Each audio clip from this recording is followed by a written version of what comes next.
신랑을 기다립니다. 오늘은 계속해서 또 노아 방주에 대해서 말씀드릴게요. 자, 창세기 9장 12절에서 17절의 말씀에 12절에서 17절의 말씀은 하나님께서 방주에서 나온 그 노아와 그의 아내, 또 세 자녀, 셈, 야벳, 함, 그리고 세 자부, 이 세 며느리한테 영세까지 약속하신 그 언약의 증거를 얘기하실 때, 그 무지개를 구름 속에 두었을 때, 그 주의 재림 때에 하나님께서 약속하신 영원한 그 언약을 기억하리라고 하신 그 말씀이에요. 이 말씀이 노아 방주에서 있었던 그 자들에게 하나님이 약속하셨어요. 약속하실 때 이것이 하나님께서 이제 영원한 언약이라고 이렇게 얘기하셨는데, 우리가 이제 이 성경을 문자적으로 해석하면은 절대로 안 됩니다. 성경은 영의 비밀을 기록한 말씀이지 문자적으로 알으라고 기록한 말씀이 아니에요. 그러니까 영의 비밀이라는 것은 하나님은 영이시기 때문에 성령께서 기름 부어 주셔야 하늘의 비밀이 알게 되는 거예요. 하늘의 비밀을 이 땅에 문자로 해석할 수 있는 길이 없습니다. 하늘의 비밀은. 자, 그래서 우리가 성경을 읽고 보는 각도가 달라져야 되는 게 뭐냐면, 이 노아의 방주 안에 있었던 이들은 지금 영의 생명, 부활에 되어 있는 생명들이에요. 자, 부활의 생명들이라는 것은 보좌의 새하늘과 새 땅인 하나님 나라로 입성한 자들에 대한 계시예요. 계시. 근데 그 안에 있는 8가족은 남은 자에 대한 구속사예요. 남은 자. 왜냐하면 물심판을 할 때 하나님이 모든 자를 다 멸하시고는 그 방주 안에서 들어가 있는 남은 자만 구원했다는 거예요. 그 안에 있는 자들이 이제 아라낫산에 도착해서 이제 그 자손들이 번성해 나갈 때, 그 안에는 이제 하나님의 열매들, 영의 생명들, 영과 혼의 그 생명들의 실체, 그 남은 자손에 대한 계시를 계속해서 하나님께서 성경 66권의 선지자를 통해서, 복음 사도들을 통해서 계속 증거하시는 거예요. 그러니까 이 영의 비밀을 모르고서는 성경은 해석이 안 돼요. 성령의 감동을 받아야 되고, 성령께서 이 모든 예언적인 것들을 영으로 풀어주지 않고서는 이 영의 비밀을 알 수 없고, 또 우리가 방언이라는 것도 하나님과의 영의 비밀을 나누는 거기 때문에 하나님과의 대화는 하늘의 소리, 천국의 비밀을 말씀을 외에는 하나님과 소통이 안 됩니다. 절대로. 이 땅에 있는 걸 가지고 주님 막 이렇게 한다고 하나님이 그래 다 받아줄 시간이 없어요. 하나님 워낙 바쁘셔서 이거 다 받을 수 없어요. 왜냐하면 하나님은 당신의 마음에 아까 영의 비밀을 알아야 교통이 되는 거야. 이 성령과 교통이 되는 거예요. 이 교통이 안 돼가지고는 하나님하고 이 합한 마음이 될 수가 없어요. 자, 그런데 왜 하나님께서 그들에게 영원한 언약을 하셨냐면은, 이제부터는 물심판 이후부터는 내가 마지막 추수 때까지 이제 거두는 자들인데, 이 8명에 대한 남은 자손들을 구하는데, 이 남은 자손에 대한 그 열매를 계시하는 거예요. 이 계시하는데 이들을 어디서 구해야 되나?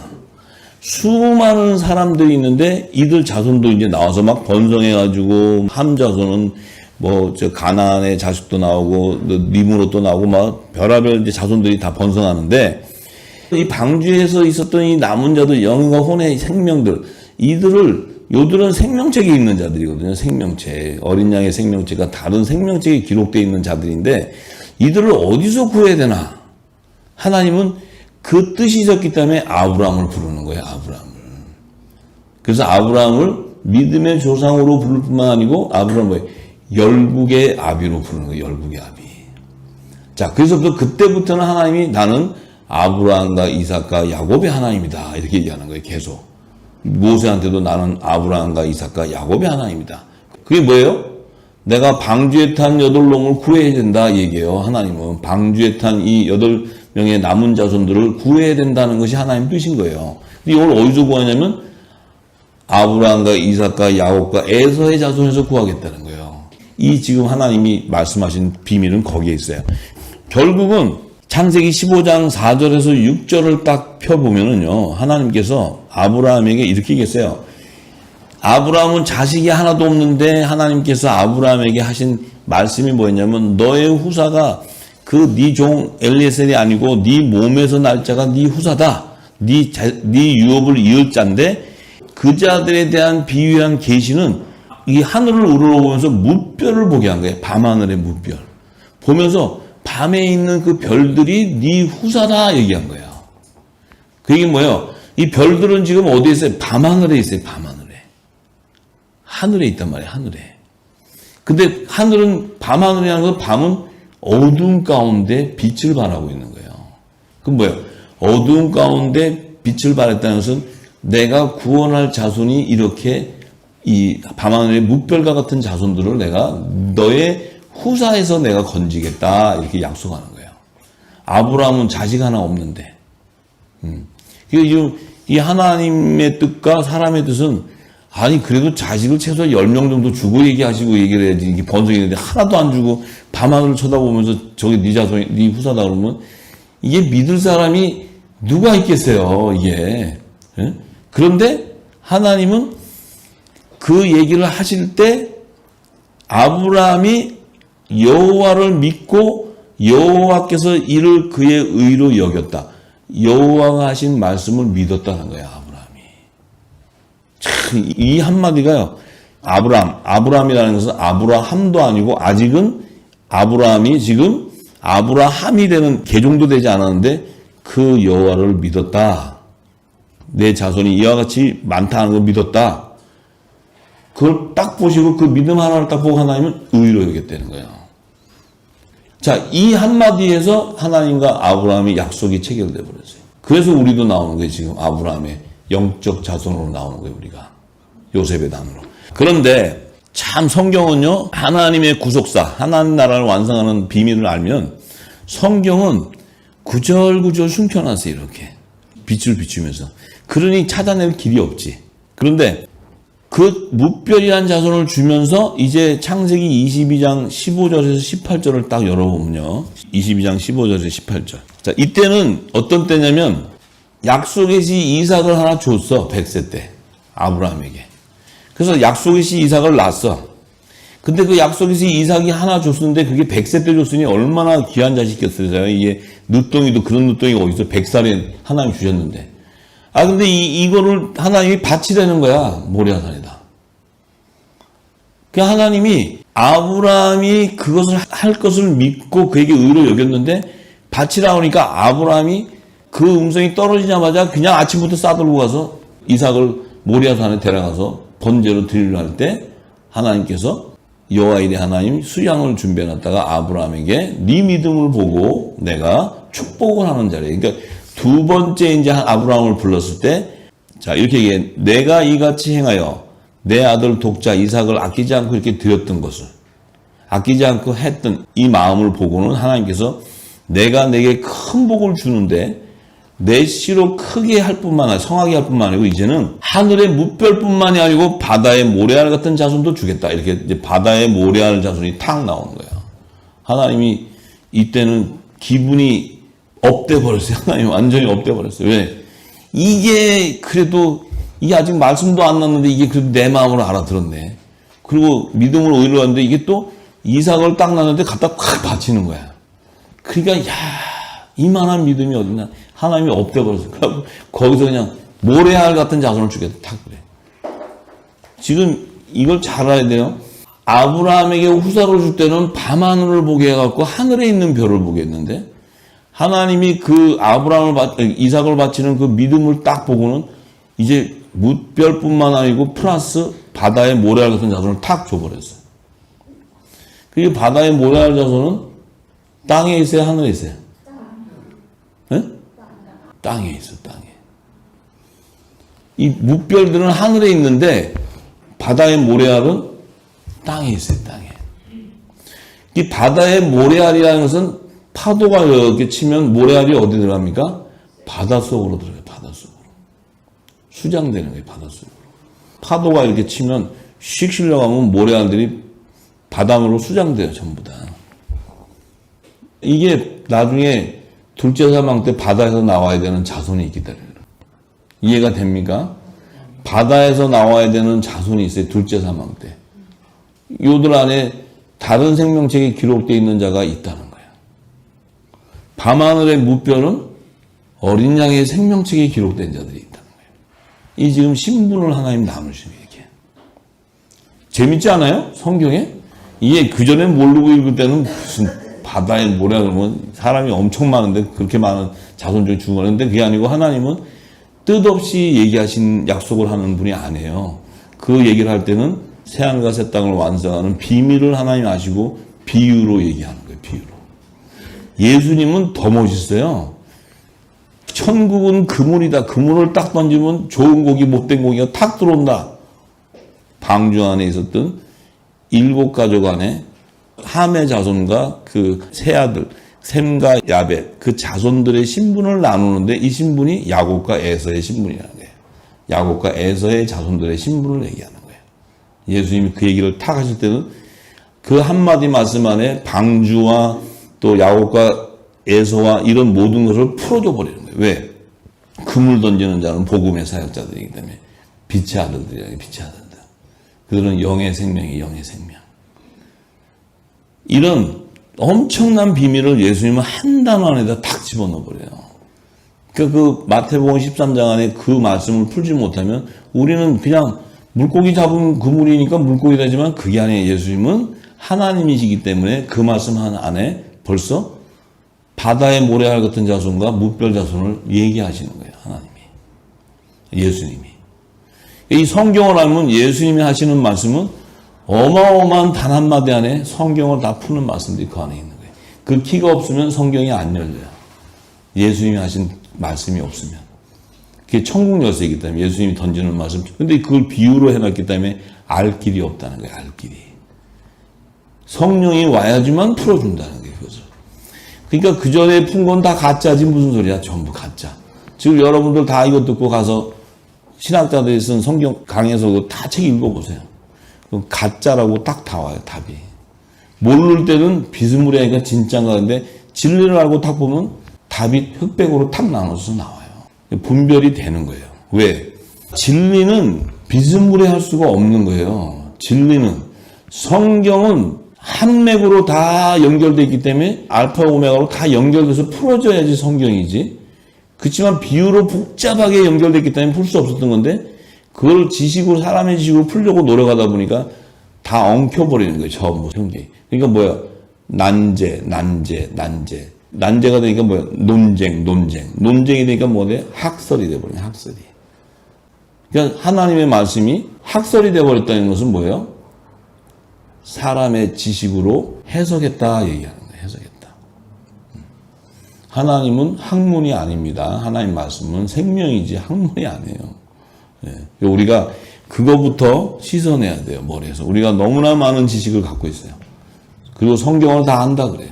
어떤 분은 제가 말씀한 댓글에 이런 사기꾼 같은 놈이 어딨니? 그래서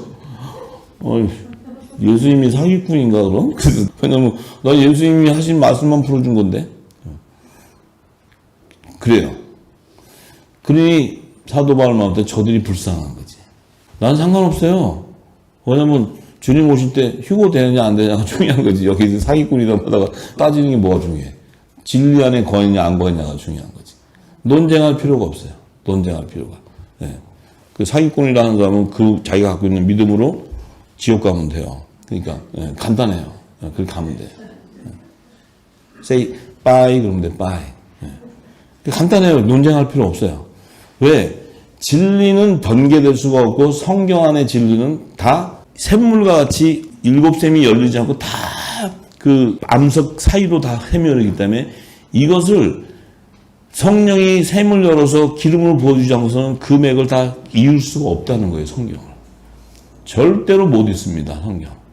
제가 이거 지식으로 안 게 아니에요. 성령이 7년을 부어서 못 깨달으니까 계속 반복해서 알려준 게 이 말씀이 나온 거예요. 제가 연구해갖고 나온 게 아니에요. 저는 연구하는 그런 머리를 가진 자가 아닙니다.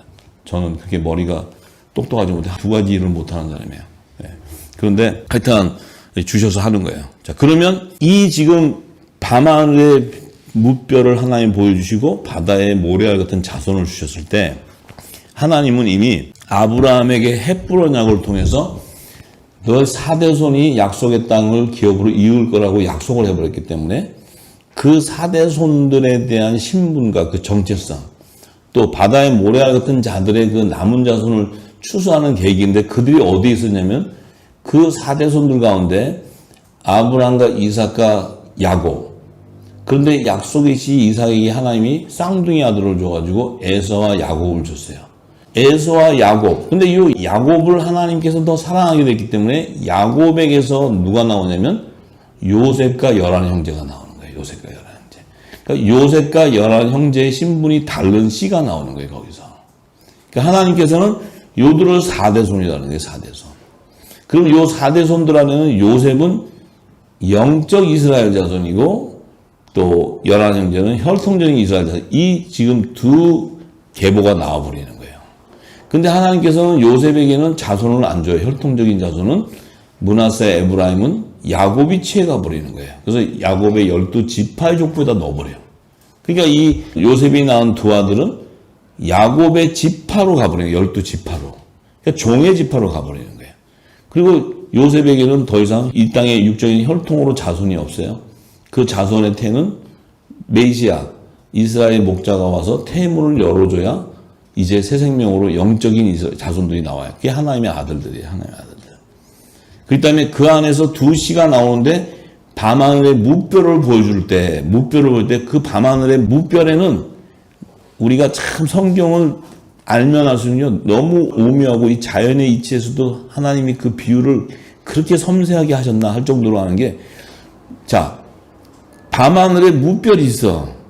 무별이 있는데 별이잖아요. 별. 컴컴할 때 보여. 그런데 예수님은 새벽별이라는 거예요. 새벽별. 새벽별이 뭐예요? 어둠을 밝히는 태양이란 말이에요. 태양. 새벽별은 어둠을 밝히잖아요. 새벽에. 우리나라도 동해에서 저 태양이 이렇게 일출해야지 이게 환해져가지고 되는데, 만약에 태양이 나는 별이 하나 딱 뜨면은 어둠의 별은 사라져버려요. 태양이 싹 접어져서 밤이 되면 밤하늘에 어둠의 별이 반짝반짝 보여. 근데 이 태양이 쫙 지구 땅을 비추면 어둠의 밤하늘의 별이 하나도 안 보여요.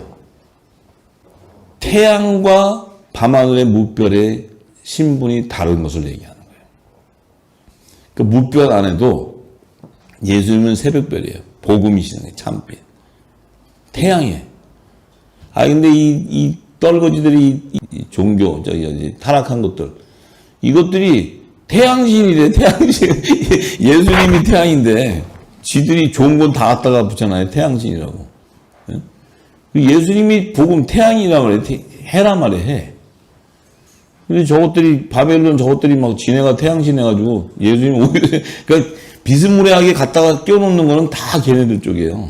그러니까, 그래서 태양신 막 이러잖아요. 근데 예수님이 해란 말이에요. 복음의 참빛. 그러니까 해는 복음을 의미하고, 다른 율법을 의미한단 말이에요. 해와 복음과 율법을 하나님께서 비유로 얘기하신 거예요.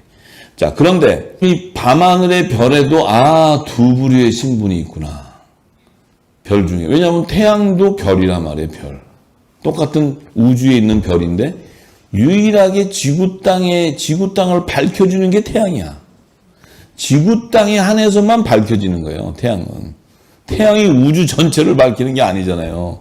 그래서 6일간의 창조 기사에 보면 넷째 날에 그 두 광명을 지구 땅에 비추게 하는 거예요. 지구 땅에.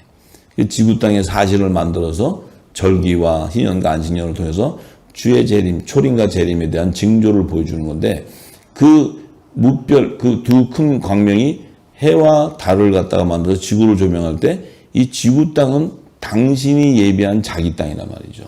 자기 땅이 뭡니까? 이 우주 공간, 이 엄청난 우주 안에 농사를 지어가지고 소산을 거두는 밭이 바로 지구 땅이라는 거예요. 지구 땅. 그래서 예수님 오셔서 세상밭이라고 해요. 세상밭. 세상밭이라는데 이 세상밭에다가 하나님께서 말씀을 부었기 때문에 지구 땅에서 열매가 나오는 거예요. 열매. 그래서 이 지구 땅에 태양과 달을 둬서 밤낮을 비추게 하는 거예요. 밤낮을. 율법과 복음으로.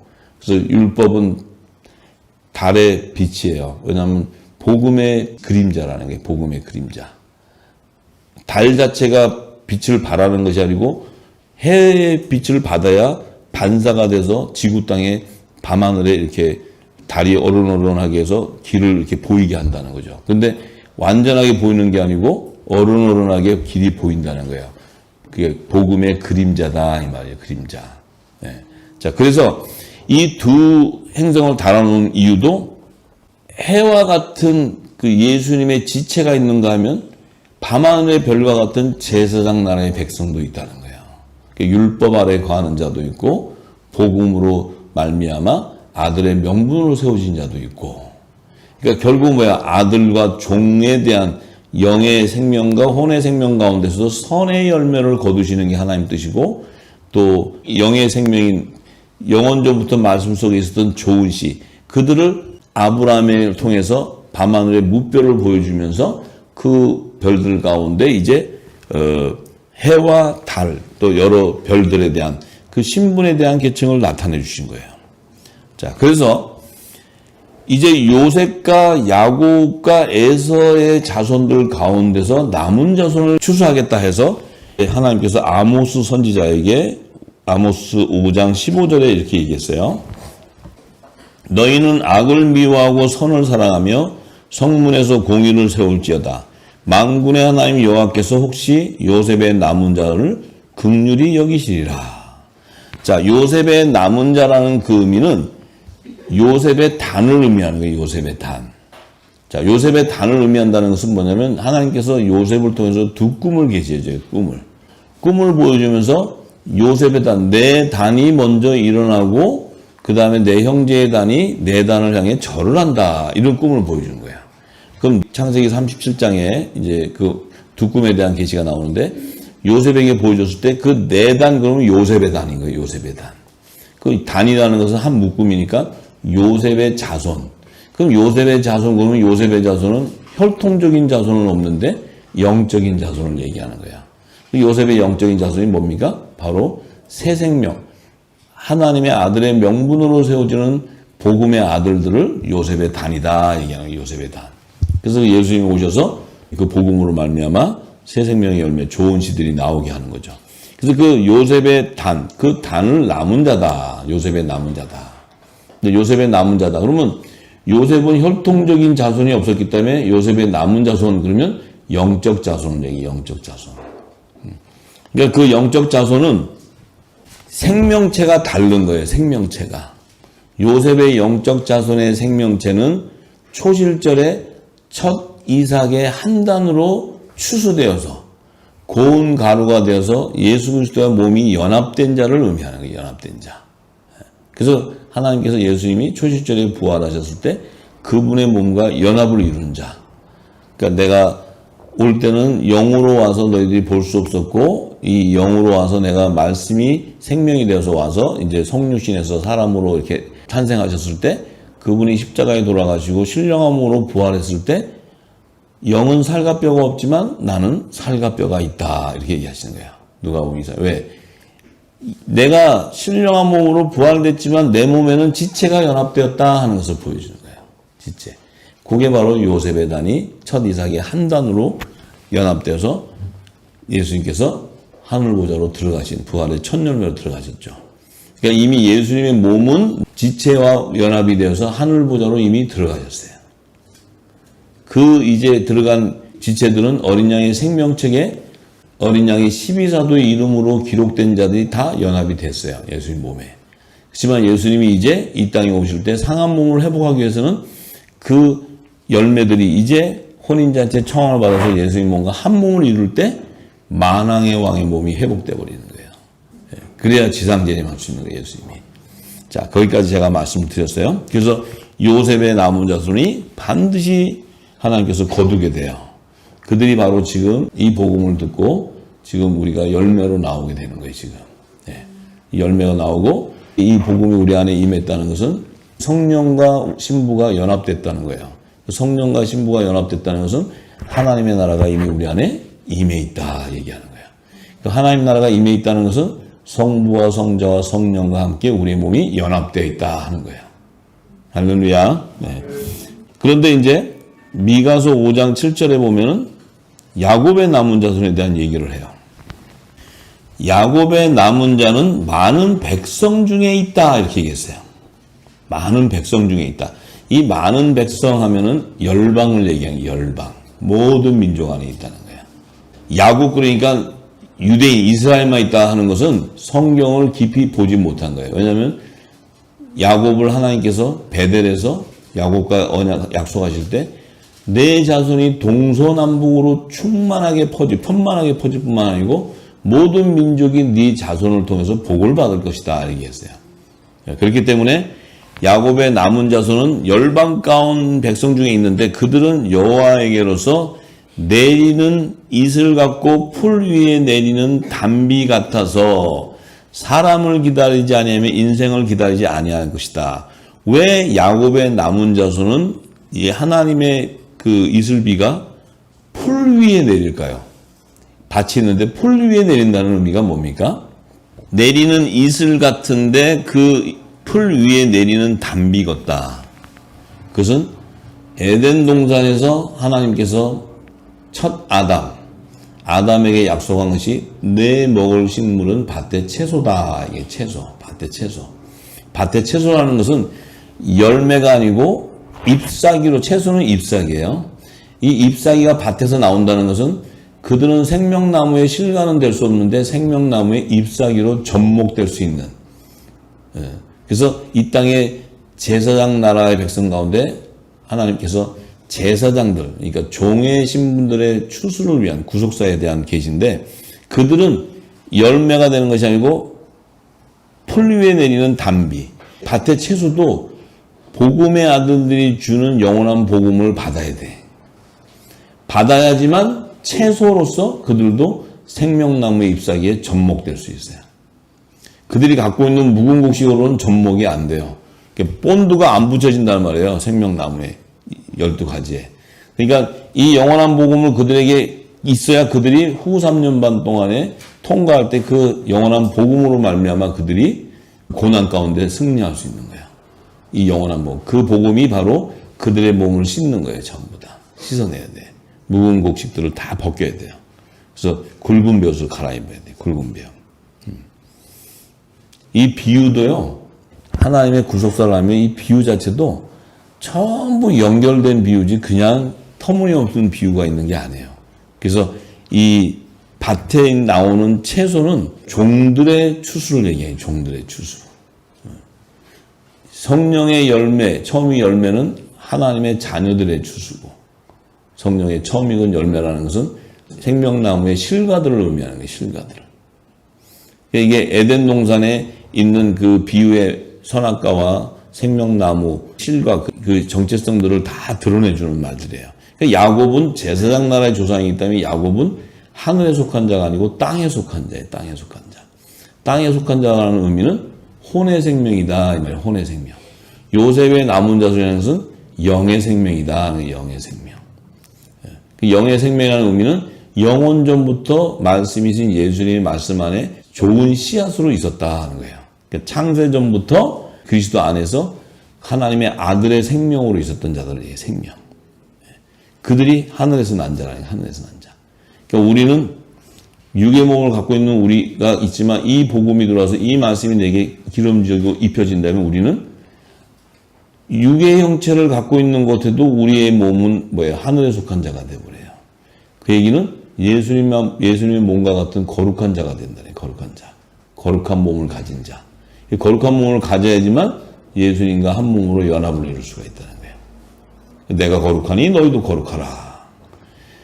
그 자에게 기름이 부어지고 그 자가 마지막 밤중에 오실 신랑을 맞이하는 등에 기름을 준비하는 자예요. 그 기름이 바로 마지막 때는 영원한 복음이에요. 영원한 복음. 이 영원한 복음을 온 땅에 다시 예언해야 되는 거예요. 예언. 자, 그런데 이제 오바댜 1장 17절에서 18절의 말씀을 보면 이 성경을 봐도 이 선지서에 이 오바댜 무슨 또 뭐 하박국 이런 선지자 있으면 몇 절 안 되는 거 좀 뭐 하려고 기록을 해놨나. 그리고 그거 읽어봐도 도대체 무슨 얘기, 무슨 엉뚱한 얘기만 이게 뭐 그 몇 절 안 되는데 그런데 그 말씀이 없으면 연결이 안 된다는 거예요. 성경은요 유다서가 없으면 절대로 옥이 해결이 안 됩니다. 옥에 대한 비밀이. 그러니까 이 정말 오면 그 한 장에 있는 성경의 기록은 모든 것과 연결하는 어떤 그 역할을 하기 때문에 그게 없으면 증거가 안 된다는 거예요. 성경은 말씀으로 증거돼야 되거든요. 우리 생각으로 얘기하는 게 아니고 성경에 있는 말씀으로 그것을 대변하고 증거를 해야 하나님 말씀이 진리가 드러나게 되는 거예요. 자, 그래서 이 오바댜 보면은 오직 시온산에서 피할 자가 있으리니 그 산이 거룩할 것이요 야곱 족속은 자기 기업을 누릴 것이다. 자, 야곱 족속은 남은 자, 죄에서 회개하고 돌아오는 야곱 족속은 시온산으로 다 입성하는 자예요. 왜? 이 시온산은 예수님의 지상재림 때 들어가는, 이 시온산에서 혼인잔치가 열리는 것이 아니에요. 그러니까 속죄절에 하나님의 성회가 열릴 때 시온산으로 입성시키는 야곱의 남은 자손인데, 이때는 우리가 성경을 알니까 예수님의 지상재림 때구나 하는 것을 이제 우리가 알게 되는데, 근데 야곱의 족속은 불이 될 것이요 요셉의 족속은 불꽃이 될 것이며, 자, 에서의 족속은 초계가 될 것이라 그들이 그 위에 붙어서 그를 살을 것인즉 에서 족속에 남은 자가 없으리니 이는 여호와께서 말씀하셨습니다. 자, 에서의 족속에는 남은 자가 없으리라 이렇게 얘기했어요. 이게 무슨 얘기일까요? 요셉과 야곱 족속은 불이 되고 불꽃이 되는데 이 에서 족속은 그 불로 말미암아 초기가 돼버려. 그 다 태워지고 없어지고 사라져 버리는데 에서의 남은 족속에는 남은 자가 없다. 그럼 남은 자에 대한 지금 이 말은 지금 시온산에 임했을 때 시온산에 입성되는 그 당시 주님이 공중과 지상재림할 때 시온산에 임하는 그때까지의 그 시기는 믿음의 소산을 거두는 때라는 거예요.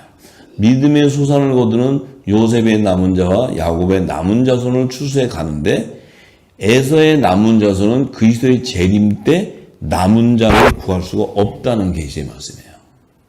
그러면 이들은 어디로 들어가야 되냐면 예수님이 공중과 지상재림으로 재림하신 이후에 1000년 동안 왕국시대가 열리는 그 시대의 초막 안에 들어가 있어야 되는 자들이에요. 그래서 이들은 믿음의 소산이 아니다 하는 것을 증거하는 거예요. 믿음의 소산이 아니다. 그러니까 하나님이 야곱은 사랑하는데 에서를 미워한다. 이 얘기도 에서가 아주 그냥 이놈 못된 놈 이런 게 아니고 야곱은 믿음의 소산이라는 거예요. 왜냐하면 율법의 계명을 믿음으로는 증거를 받았지만 성령의 약속을 받지 못했던, 그렇기 때문에 그들은 예수님이 그 초림에 오실 때 세례 요한이 마지막 선지자로서 그 율법의 사명자, 마지막 사명자의 사명을 감당했어요. 왜냐하면 세례 요한이 없으면 예수님이 하나님의 어린 양이고 이 땅에 오신 구원주를 증거해 줄 자가 없다는 거예요. 그 사명이 바로 모세부터 시작해서 율법의 선지자들에게 준 사명인데, 그런데 그 일들을 이루었기 때문에 예수님이 오셨을 때 내가 율법을 폐하지 않고 완성하러 왔다고 얘기해 주신 거예요. 만약 율법을 폐했다 그러면 세례요한이고 뭐고 전부 다 지옥 가는 거예요. 전부. 그런데 다른 양으로 추수해 주겠다고 예수님이 약속을 하기 때문에 이 종에 대한 구원이 일어나는 건데, 그런데 이 시제를 보면은 그 시온산에 임하는 그 시제는 예수님의 지상재림 때는 에서의 족속은 믿음의 소산으로 거둘 자가 없다고 얘기하는 거예요. 이게 없다고. 그래서 결국은 이 에서의 자손은 믿음의 소산이 될 수 없기 때문에 그들은 초막 안에서 다시 광야에 있어야 돼요. 초막 안에서. 그 초막이 바로 피난처인 거예요. 피난처. 그래서 하나님은 광야에 하나님의 피난처가 예비되어야 된다고 계시록의 12장에 얘기하는 거예요. 예비되었다고. 왜? 새하늘과 새 땅을 완성하는 아들과 종과 시민을 추수해야 되지만 하나님 나라 새하늘과 새 땅이 완성되기 때문에, 그래서 하나님이 정해놓은 뜻이기 때문에 누구도 변개할 수가 없는 거예요. 누구도. 그래서 천년왕국이라는 시대가 예수님이 지상재림 하셔가지고 이 땅이 뭐가 좋다고 1000년 동안 한 번 좀 더 살다가 내가 3년만 살다 갔는데 연민이 있어서 한 번 좀 1000년을 더 살다 가야 되겠다고 오는 것이 아니고 바다의 모래알 같은 자손들을 아브라함에게 약속했기 때문에 그 약속을 이삭을 아브라함이 드리는 그 믿음을 보고 하나님이 허락했기 때문에 그 바다의 모래 같은 자손을 건져줘야 되는 사명이 있는 거예요. 예수님은 만왕의 심판주로 이 땅에 오셨어도 끝까지 그 아브라함에게 약속한 밤하늘의 무별과 바닷가의 모래알 자손을 다 거둬줘야지만 예수님이 만왕의 왕 심판주로서 하나님의 뜻을 온전히 다 이루어버리시는 거예요. 전부 다. 그러니까 초림과 재림을 통해서 다 이루시는 거예요. 그래서 이 비밀이 있었기 때문에 결국은 하나님께서 약속의 시 이삭을 통해서 쌍둥이를 주게 되고, 그러니까 야곱과 에서를 주게 되고, 또 모세가 창세기 46장 26절에서 27절에 야곱이 최초로 남은 자손을 66인을 데리고 이제 7년 기근 동안에 살 길이 없어서 요셉이 애굽 땅에 예비해놓은 고센 땅으로 입성에 들어올 때, 피난처로 들어올 때 반드시 66명을 데리고 들어와서 그 안으로 들어가는데, 사도행전 7장 14절에서 15절에 보면 스데반 집사가 66인이 아니고 75사람이다. 요셉이 보내어서 이 초대한 사람이 부친 야곱과 온 친족 75사람이다. 그 75 안에는 지금 9명, 그러니까 66인가 75, 9명의 갭은 바로 에서의 남은 자손, 에서의 남은 자손들이 야곱의 자손과 혼인관계를 통해서, 그 가족관계를 통해서 고센 땅에 들어온 그 에서의 남은 자손, 그들을 지금 얘기하는 거예요. 왜? 하나님께서 신명기 23장 7절에 8절에 모세를 통해서 에돔 사람 3대손, 그 3대손들을 하나님께서 분명히 여호와의 총회에 데리고 오겠다, 들어올 자다, 이렇게 약속을 해버렸어요. 그러니까 에돔 사람의 3대우 자손들은 반드시 여호와의 총회에 들어가야 돼. 하나님 약속하셨기 때문에. 근데 그 약속이 바로 에서의 남은 자손인데, 이 약속에 대한 비밀을 스데반 집사는 알고 있었다는 거예요. 알고 있었다는 거예요. 신명기의 이 약속을 알고 있었다는 거예요. 그들이 바로 모세가 얘기한 고센 땅에 들어간 66인을 딱 야곱의 직계손만 기록할 때 스데반은 그들의 가족과 관계된 에서의 자손들이 결혼해가지고 같이 들어간 자손까지 계수해버리는 거예요. 그 계수가 바로 하나님께서 에돔 사람 3대오 자손들이 여호와의 총회에 들어갈 자들이 있다 하는 그것을 증거해버리는 거예요. 이 스데반이.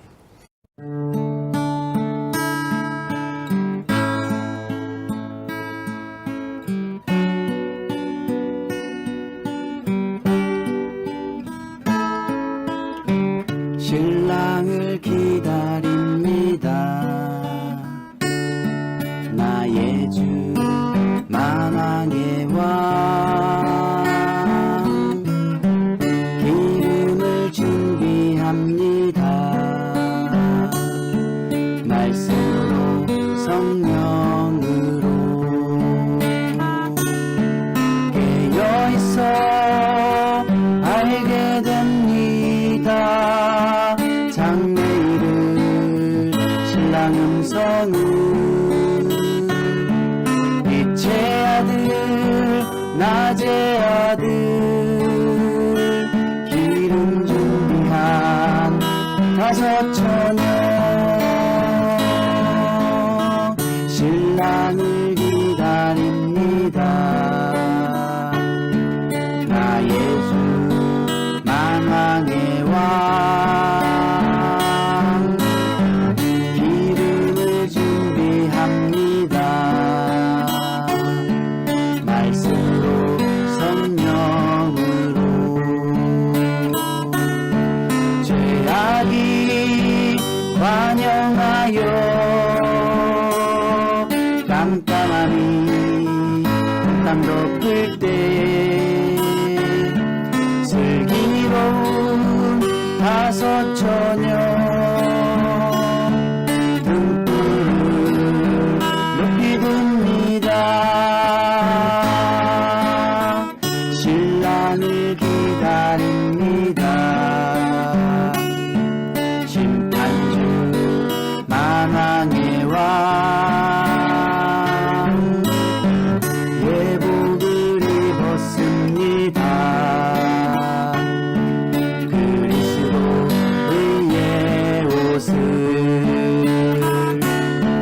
주님의 나팔 소리 공중에서 크게 울리